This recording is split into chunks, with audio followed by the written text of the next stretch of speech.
Okay, so now what we'll talk about is, and this is not so much just Java programming language, but just about every programming language, ways of controlling your code. So we'll talk about control statements. The control statements are generally an if-then statement. If a condition is true, you're going to do something. We could have an if a condition is true, we do one thing, otherwise we do something else. And then we could see that that'll build up into big compound statements. We might be able to make it a little quicker with a switch or a case statement. And then we'll talk about ways of going through iterations of loops. We'll talk about a for loop, a while loop, and a do while loop.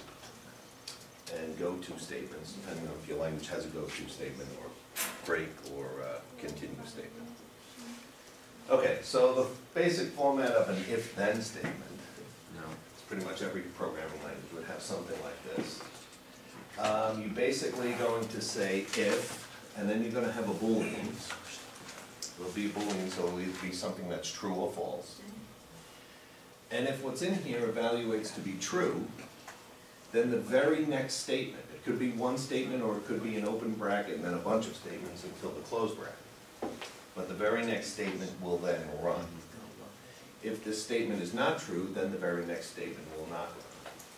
So in this case, we're saying price equals 8, maybe price is $8, and then if today is Tuesday, the price is cut in half. Price equals price divided by 2. Maybe it's like half price on Tuesday, is what it goes. So you can run this code every day, and if it's Tuesday, price will be 4, and otherwise price will be 8. Okay, so if this statement is, like I say, if this statement is true, the statement in purple is true, then the code in blue will run. Otherwise it will not run. It'll be just skipped, and then whatever comes after it would be next. We can add an else. Oh, one last thing. In Java and C and C++, most languages, the word then doesn't show up anywhere. In the programming language Pascal it would show up. But they kind of removed that. So it's just implied that the very next statement is the thing that will happen if the statement is true. When we go to else, we actually spell out the word else. So here we're saying if the hour is between 4 and 6, then the time variable, which I guess is a set of characters in this case, would be happy hour. Otherwise, we have regular prices. So if this is a compound Boolean statement. This part has to be true, and the 2 ampersands means and this one has to be true. If they're both true, then the Boolean is true, and the code in blue would run. If it's false, then all the code in green would run. So this is actually the else clause. The stuff in blue is the then clause, and the purple part is the if statement.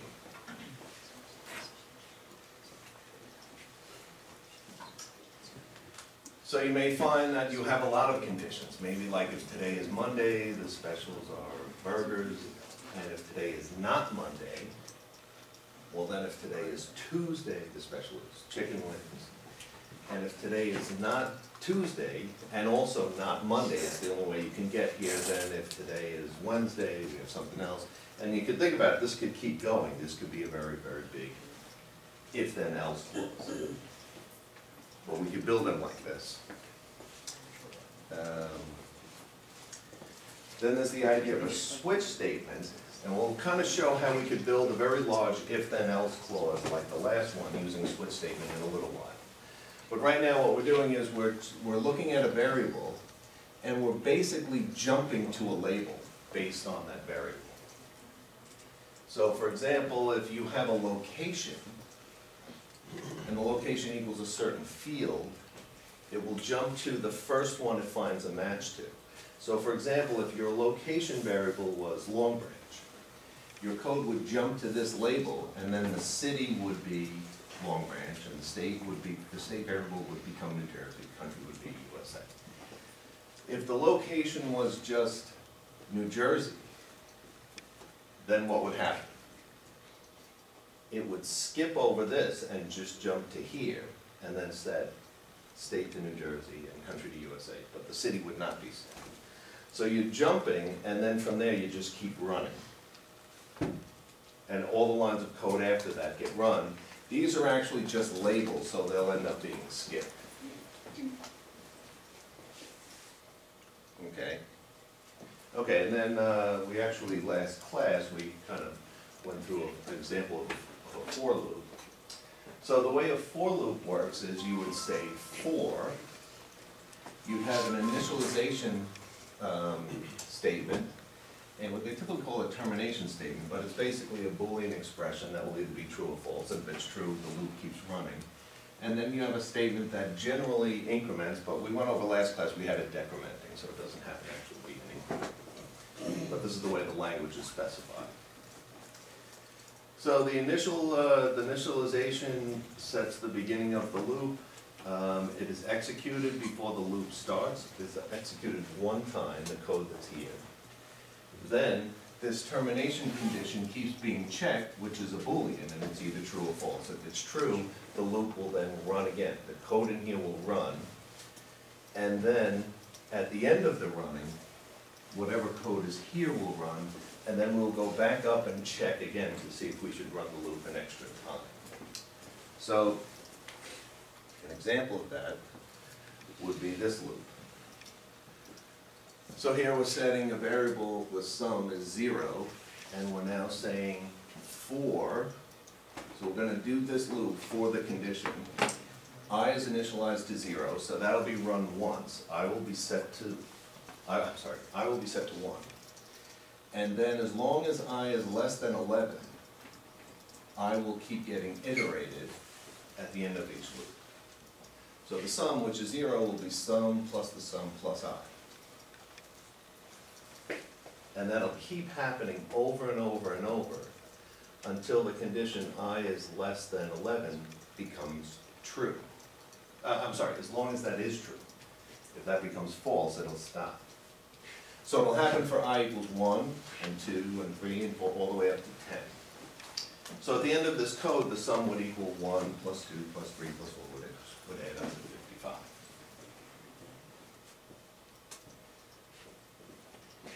So this code runs one time. This code runs after each loop after the loop is processed, and this is checked before the loop is processed. If this code, or maybe the code that's in here, causes this thing to, will never cause this thing to become false, this loop will run forever. And then your code will never end. I think we even went over an example like that. I think we printed out B forever, right? What did we do last time? What do we have? What condition? Oh, we never incremented, right? So we just said I stayed I, whatever. So it just kept printing forever. Okay. Another way of doing that, it's really the same thing as a while loop. And it's basically we're taking the initialization step, that's the first part of the for loop, and then we're saying while, and we have the termination clause. As long as whatever in that clause, as long as that Boolean is always true, the loop will keep running. We do all our statements, whatever the statements are that we have to do over and over, and then obviously within this loop we have to do something that will make this terminate. Eventually it have to terminate. So really all we'd have to do to mimic the for loop by using a while loop was simply to make whatever the first condition was, like I equals 1, while I is less than 11, then our statements were sum equals sum plus I, we have a variable I, and then we have to make sure we say I equals I plus 1. So the loop would always be checked at the top again, and as soon as it becomes false, it would be done. So that's a common exercise, a programming example. Take this for loop and make its equivalent while loop, or take a while loop and make its equivalent for loop. We can also do the one where it's called the do while loop. Almost identical, except we have the same initialization, it's just that the statement's run and then the check is done at the end of the loop. So really, what would be the difference? So really, this while loop, instead of the while being checked at the top, it's being checked at the bottom. So what's really the difference between a do while and a while? So the do while, the while is this. before we do any of the loops, we check to see if our statement is true. If it's true, we'll do a loop. The do while, where the do comes first and the while comes second.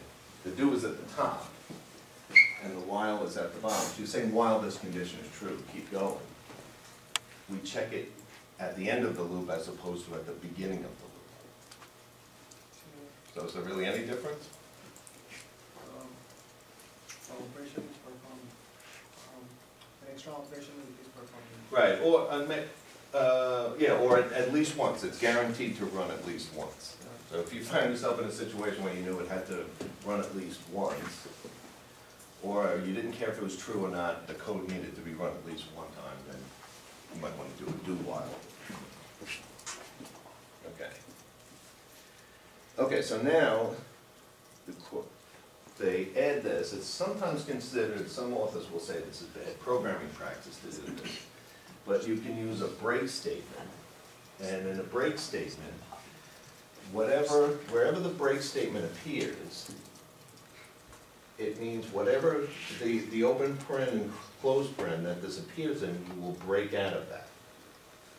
So for example, in this code, we're running from I equals 0 as long as it's less than max. We're going to keep trying every value of I.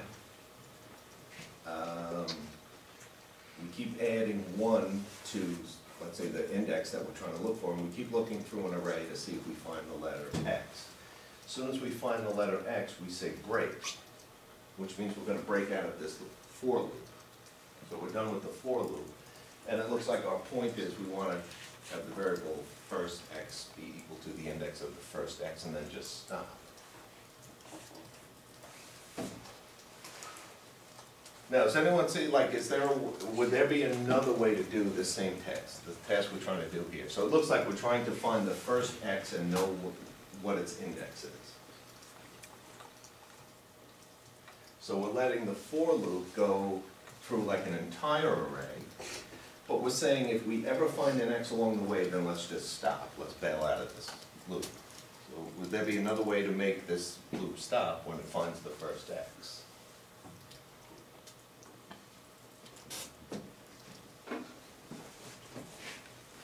So this is initially I is 0. We keep incrementing I until I hits the last one. But once we find the first X, we're done. So we don't want to go to the last one, so we throw in this break. But is there a way to say, like, you know, if we either hit the last one or we found our first X, we can stop?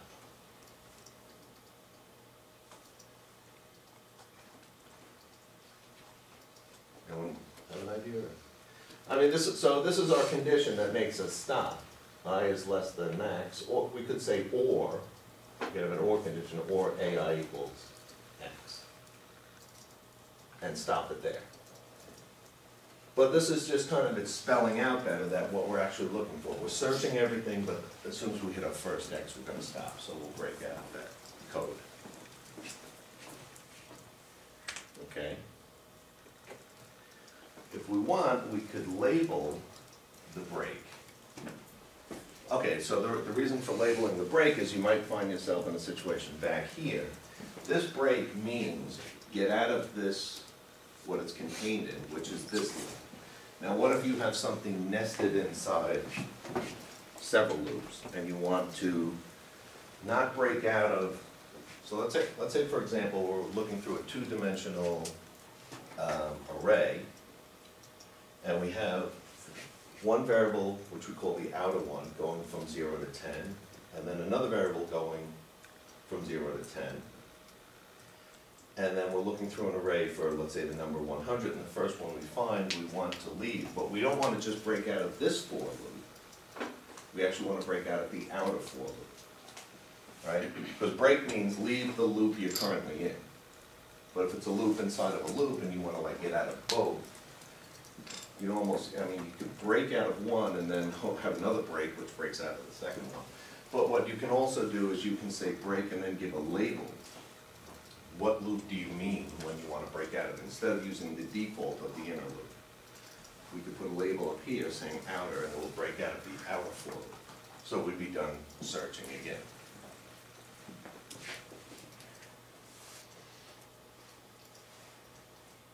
Okay. We also have a continue statement, which you put inside of the loop. And I think the word continue is a little confusing. What it's basically doing is it's saying skip everything after the continue, but keep the loop going. So in this case, we're going through all the variables, looking for the first x. And if we find, or actually no, we're going through all the variables, and anytime we have a letter that's not an x, we call a routine called do a lot of stuff, something that takes up a lot of time.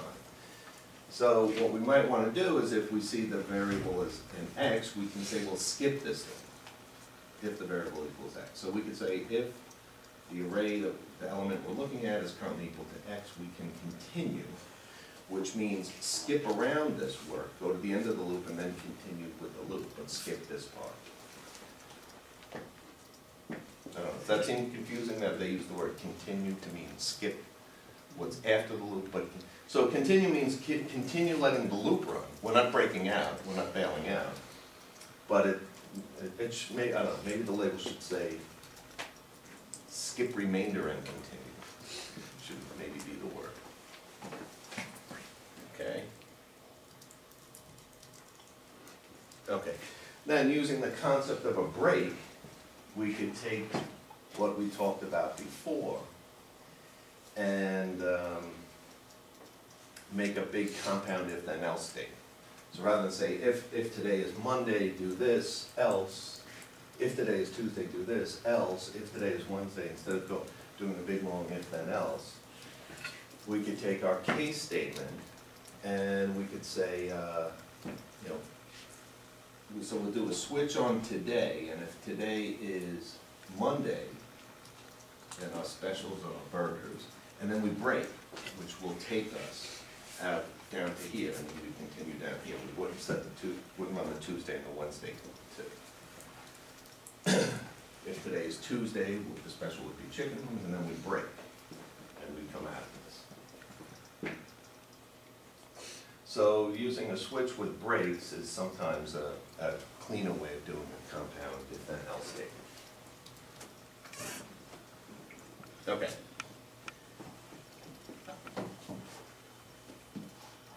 Okay, so I know this is kind of a short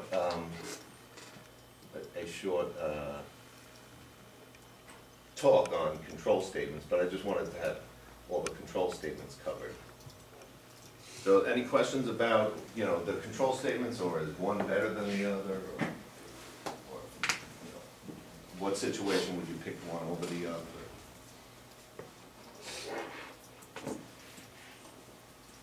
And like I was saying before, this was what a compound statement was. We say if this is true, do this, otherwise, and then all the other rest of the days of the week are the ones that don't happen if it's not Monday.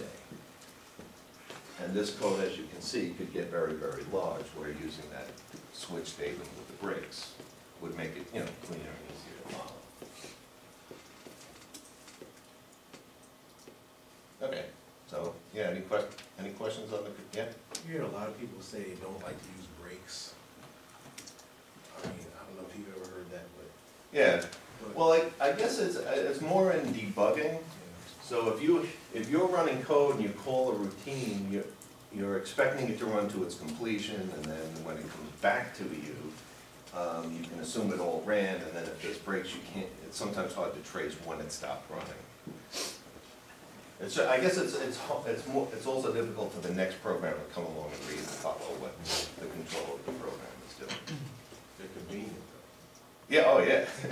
It seems really easy if you know, if you know just what you want to do and then leave that section. But and then also, I guess the other thing is if somebody started editing the code and putting in new brackets, then what you'd be breaking out might not be what the original coder made. So, but yeah, if it's your own code, then I think it's safe enough. And they would have, I think they would have taken it out of the language if they thought it was more dangerous than it has benefits. So, it does have benefits to it. Okay, and then the next biggest topic in control, so control is basically, instead of your code running one line after another, it has the ability to jump somewhere. Reads an if statement, something's true, you jump somewhere. Or you break out of a loop, so it's the control, it's not so that your code is just going, you know, one line at a time. Then the other big version of control is where we'll write functions. That's where there's some task that maybe you're gonna do many times. Rather than write the task many times, we'll write it once in one location.